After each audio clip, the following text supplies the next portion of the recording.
Greetings, Sir and Sirette, and welcome back to Stellaris with me, Lathrix, and of course, welcome to a bit of a weird video in which today I'm just going to be talking about my top 5 Empire picks pre-2.2. Now what this means is these are the Empires as they are currently before Megacorp comes out, before the new DLC, which will massively change how the game works, and of course the accompanying patch, which everyone will get, which is free, the 2.2 patch, which will also add loads of new stuff, change how populations work, amongst so many other things. So this is more just looking back as to why I love these empires, and giving a short summary of how effective I think they are, how easy they are to play, especially for new players and people like me who are perhaps a more medium level of experience. By no means am I a particularly good player, but I have learned quite a lot through playing these empires over the last few months, and just, honestly, I just want to talk about them. Now, the true name of the DLC is actually Megacorp, but either way, let's continue. So, at number 5, we have the Commonwealth of Man, which for me is the ultimate new player experience. This particular empire type is incredibly easy to play, it's incredibly specialized in one particular thing, however, it's not going to punish you for doing other playstyles. It's very easy to get to grips with, and honestly, of course you're going to start off with the humans. The humans are the most obvious choice because they are adaptive, like they are in every single sci-fi. But of course, you can always change this if you want. You can go into the edit mode, and if you really don't want them to be adaptive, well, too bad, they're now intelligent. We finally made humans which are actually intelligent. Maybe one day that will happen, but today is not that day. For instance, you're all listening to me, and well, that can't be a good case for your intelligence now, can it?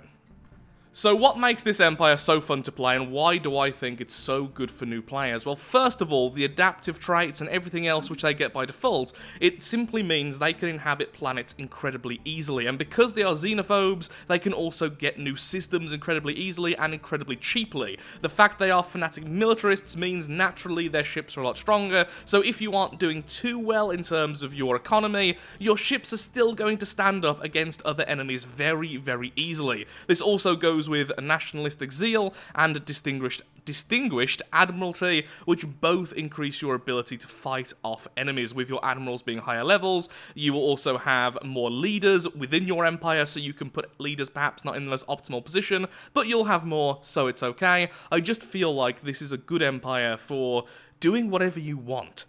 And if you want to be aggressive, well, these are certainly the empire types for you. Ones like this, with fanatic militarists. They even have the dictatorial leadership, which means you don't always have to micromanage your leaders in terms of your main leader, but you can indeed pick your leader once the main leader dies. I have said leader way too much. And on top of all of this, this is one of the special empires which gets unique events. If you play this, you will get events which the other empires will not get. I won't spoil it, but it's about the arcs in which they arrived on, because these were sent out from Earth to find new colonies and go through a wormhole, and things, well, they may not have went the best. The only thing I would say which makes this empire perhaps not the best for a starter player is just the fact they are xenophobic. Although it does mean you can get new places a lot easier, people are also not going to like you as much, because the xenophobe trait instantly makes other empires, I believe, -25 or -10, either way, a negative modifier to their opinion of you, because, well, you are xenophobic. They will not like that. And so you could perhaps get into some wars a little bit earlier than expected, but everything else, I can't think of an empire type I would recommend more than this style. Aggressive, very expansionistic, with lots of ways to recover if you don't play optimally. I just think it's a really good, easy empire to start off with. And because their traits are so non-specific, you can go very mineral and energy heavy, or you can go intelligence and you're not really wasting anything. But of course, they don't get bonuses for either, so it's all up to you. I really enjoyed this playthrough, playing with the Commonwealth of Man way more than I expected.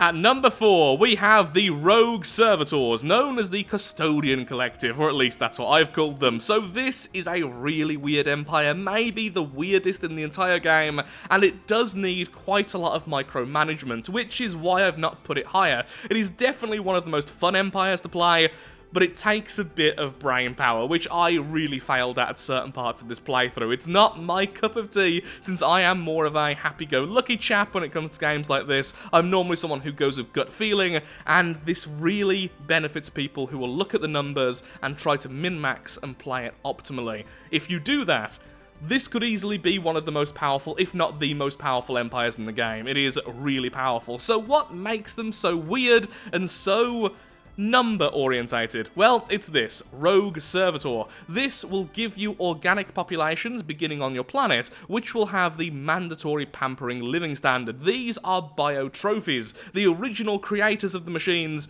who now just live in luxury and allow the machines to deal with their freedom, essentially. You will also turn any organics you conquer into this bio-trophy, which is really good. Well, not that specific bio-trophy, but they will become bio-trophies also. And this is where it gets a bit micromanaging. Depending on the population of organics in comparison to machines, you will get a Servitor morale modifier, giving you extra unity and extra resource population.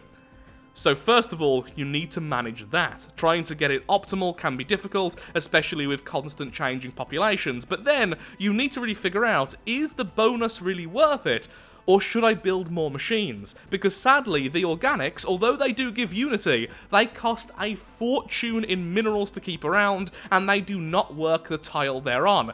They're simply pampered, they live in little compounds and constantly produce unity, and nothing else, except for this bonus. So it's a lot of micromanaging of the numbers. I wish I did that more. I think I could have played this empire way better, but it is so unique and so odd and really powerful, it makes it worth it. And then if you go with bonus unity, well, that is incredibly good. In fact, I even have the Bio Trophy, our lovely little butterflies here, generating additional unity with traditional. So, loads of extra unity. Now, one thing I wish I had done is, rather than adaptive, or maybe rather than communal, I should have gave them Conservationist, and the reason is, they cost a fortune in minerals, as I mentioned before. The consumer goods of these things are just off the chart. They are one of the most expensive populations to ever have. And this makes it more bearable. So, I'll just quickly showcase what they look like, and a few more unique things about them.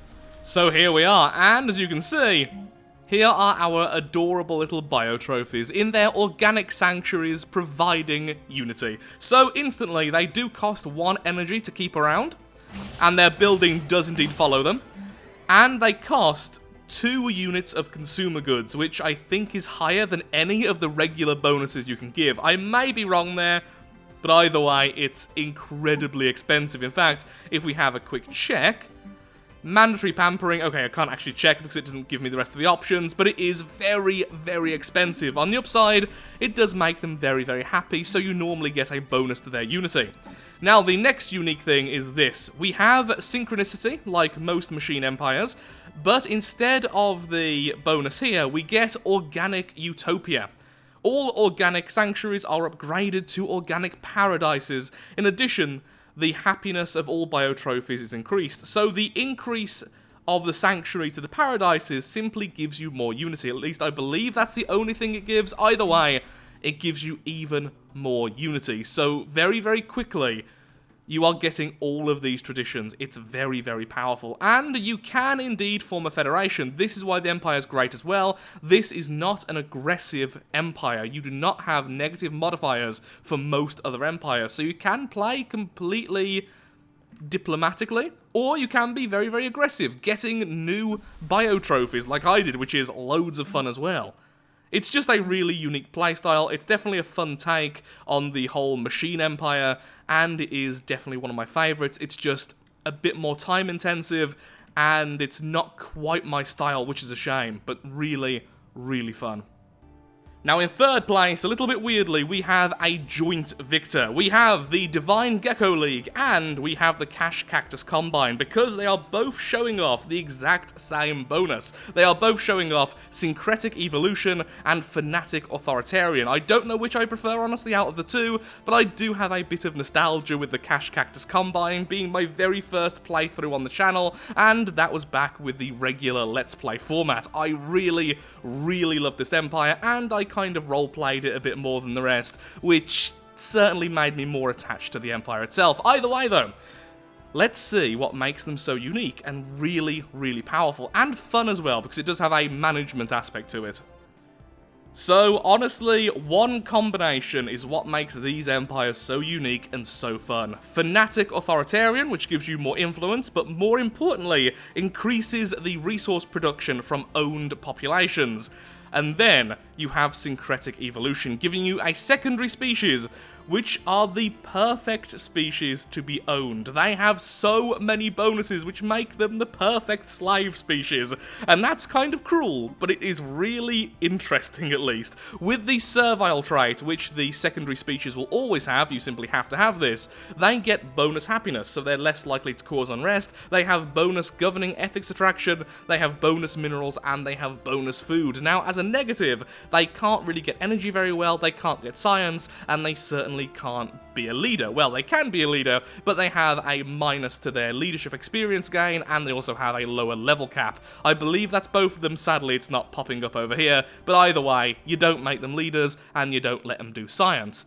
But when it comes to minerals, all of these bonuses stack so quickly. So a plus 10% to minerals, then you go with Industrious, giving them an additional plus 15%, then Strong, giving them another 5%, then because you are Fanatic Authoritarian, they get an additional 10%, and then you can either go with Mining Guilds, or you can go with Slaver Guilds, which then gives them an additional 10% to minerals and a 10% to food. They are just the ultimate economy population, and because they are enslaved, they cost very, very, very little. They cost only a fraction of the consumer goods of the main species. They're just money makers, plain and simple, and that is incredibly powerful. And in terms of micromanagement, you want the populations of the planets to be somewhat even generally. Half of it will be for minerals and food, and the other half will be used by the main species, generally for science. And because this secondary species is dealing with all this, it means your main species can be much more specialized. You can have them as intelligent, and then natural engineers, and then for one of the negatives, if you really need it, you can go with, where are you, weak, because it doesn't matter if they're not getting minerals, they will never be getting minerals, so it doesn't hurt your overall gain, whereas having one species with a set amount of traits, you tend to have negatives affecting them. So with the Cash Cacti, they were intelligent, charismatic, and thrifty. This means that people like us more despite the fact we are xenophobic, and we are getting loads of energy and loads of science from the cacti, and then loads of minerals and food from the secondary species. It's a bit of a fiddly playstyle, but it's very, very powerful, and once again, it's quite adaptable. You can do a tall playstyle with this, because you're compensating the lack of minerals from lack of space with your serviles, but then you have very powerful populations which can grab science. I am droning on, but that is the third pick, and then the secondary picks are all up to you in terms of spiritualist and xenophobic. Lots of things work well. I mean, honestly, even going down the route of being a militarist or a pacifist is still perfectly viable, in my opinion.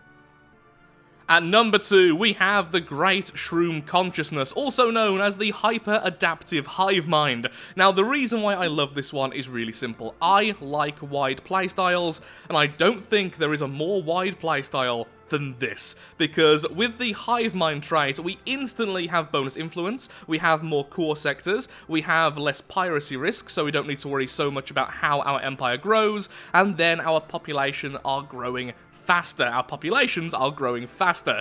So straight away, very good at expanding the empire. Then if you go with divided attention, you get even more core sectors, and then one mind for more unity because you are spreading so quickly. That can be a problem.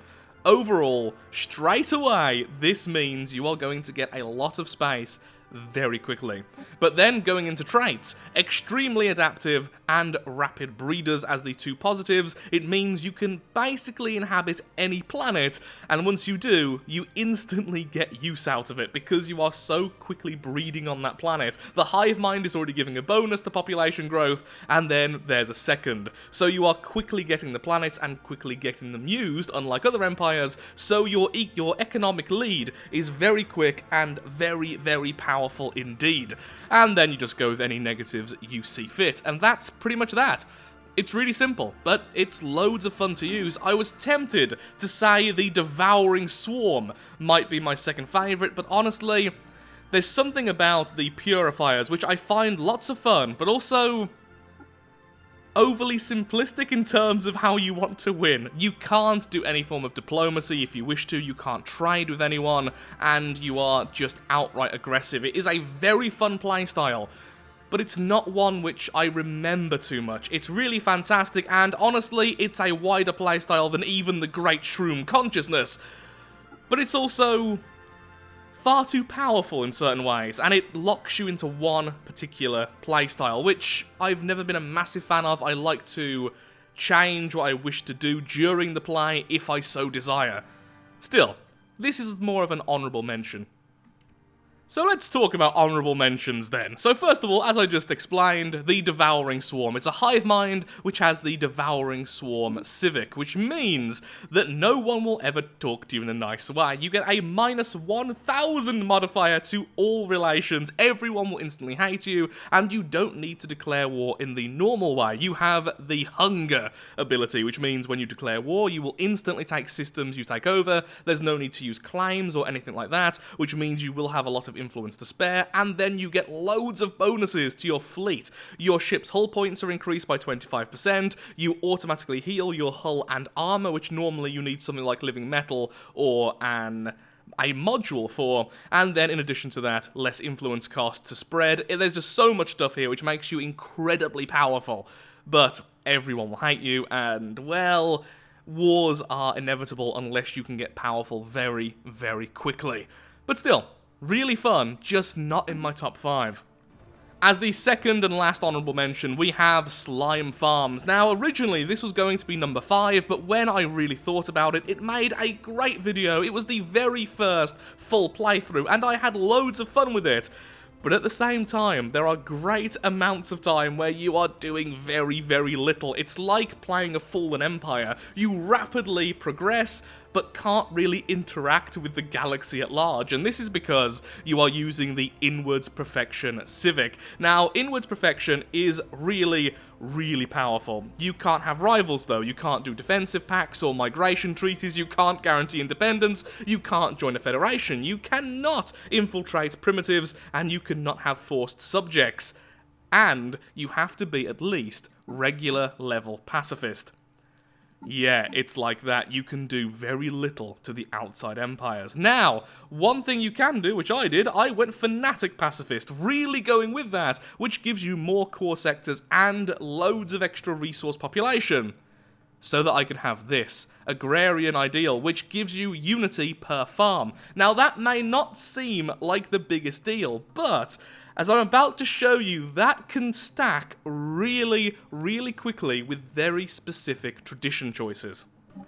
So because you have Inwards Perfection, if you go to Traditions, you now have Adaptability rather than Diplomacy. And this is very special because of the finisher effect. Adopting all adaptability traditions will make our farms produce 1 mineral. In addition, we unlock an Ascension perk.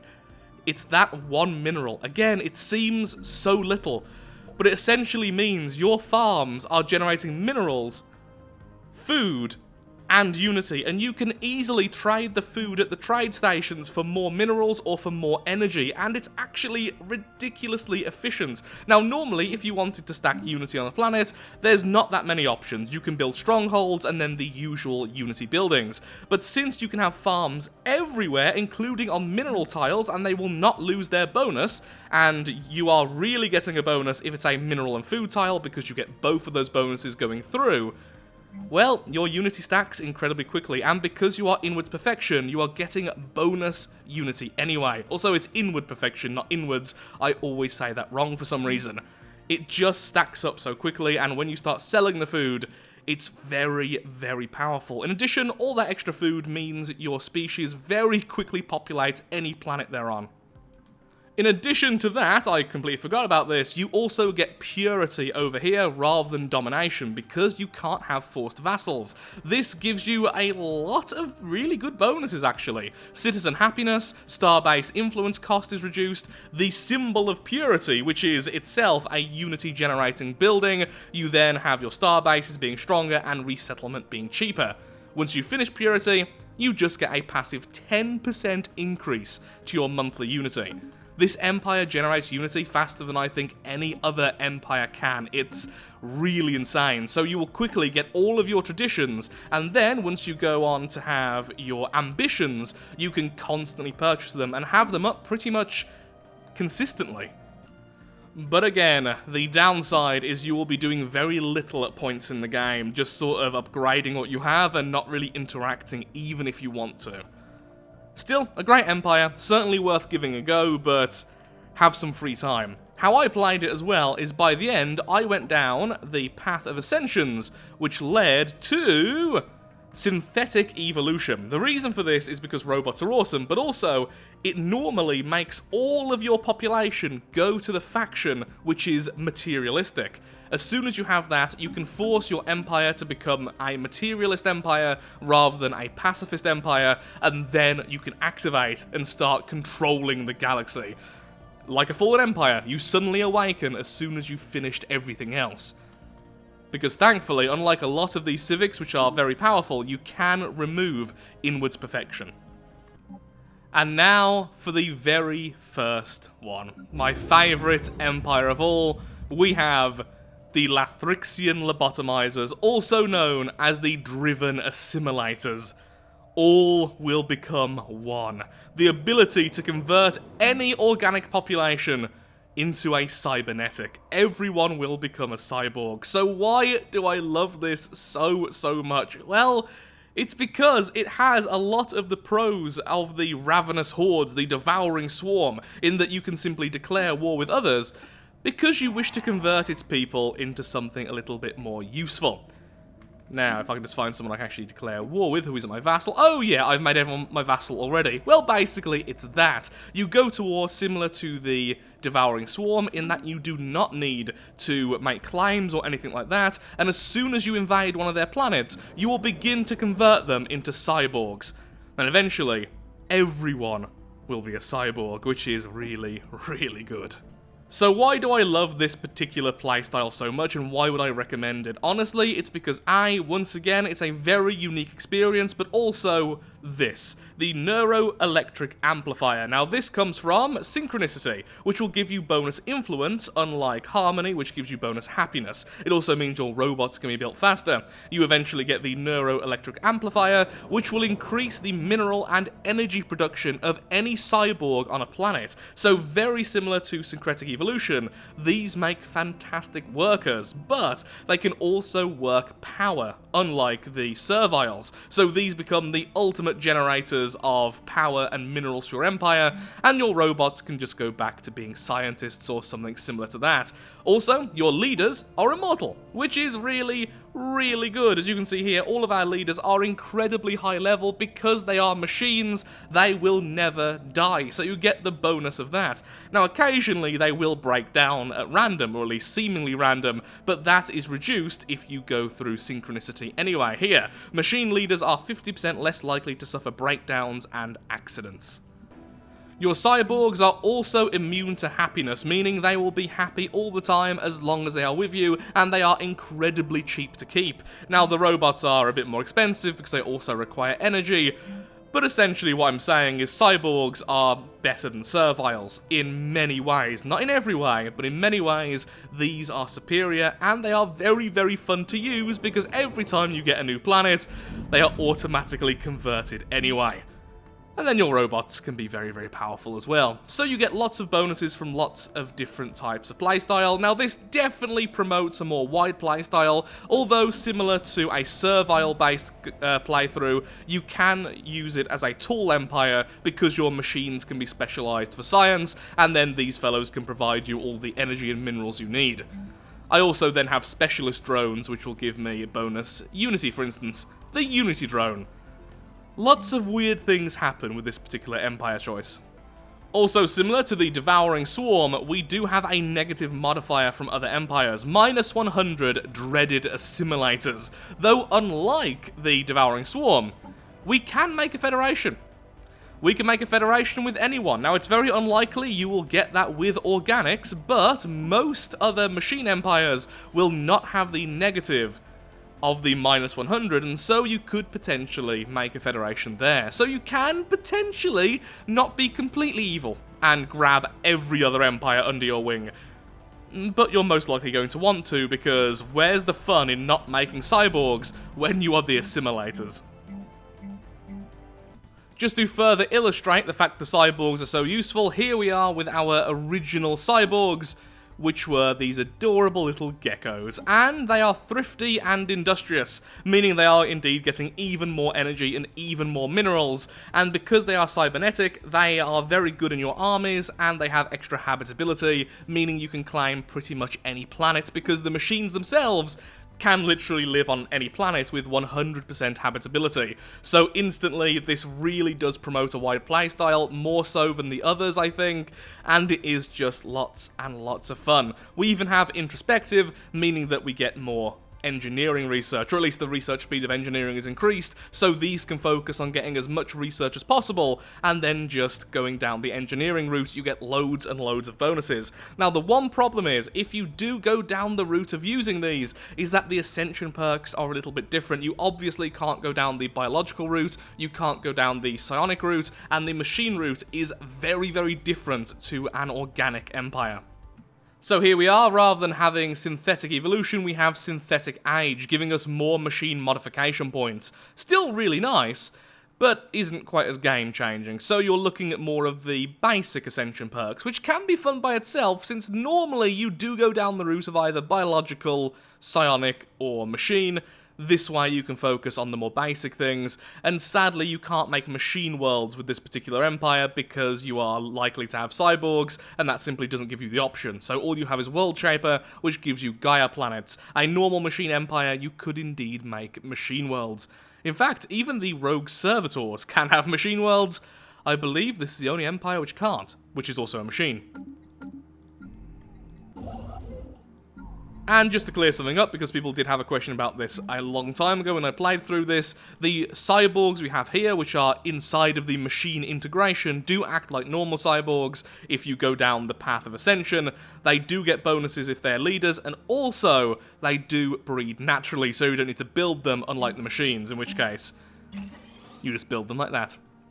So that is that. There is my subjective top 5 Empire types in Stellaris before the 2.2 update. I have had so much fun since 2.0, in which I really started playing the game quite a lot, and I'm really looking forward to the new games afterwards. Most likely, like everyone else, I will be playing a Megacorporation, although I am tempted just to make a new Hive, because they get things like Hive Worlds, which sounds really cool. So, do you agree with how I've selected those 5? Do you have any other suggestions for really fun empires? Please tell me in the comments below. Every comment certainly helps, and I love reading them. So thank you so much for watching. If you have enjoyed the video, then of course, likes, favourites, shares, comments, all that good stuff helps out me, helps out the channel, and most importantly, shows that Stellaris is a series you wish to see continued in the future. And now, a very short break until the brand new DLC is out for everyone. Thank you so much for watching, and goodbye.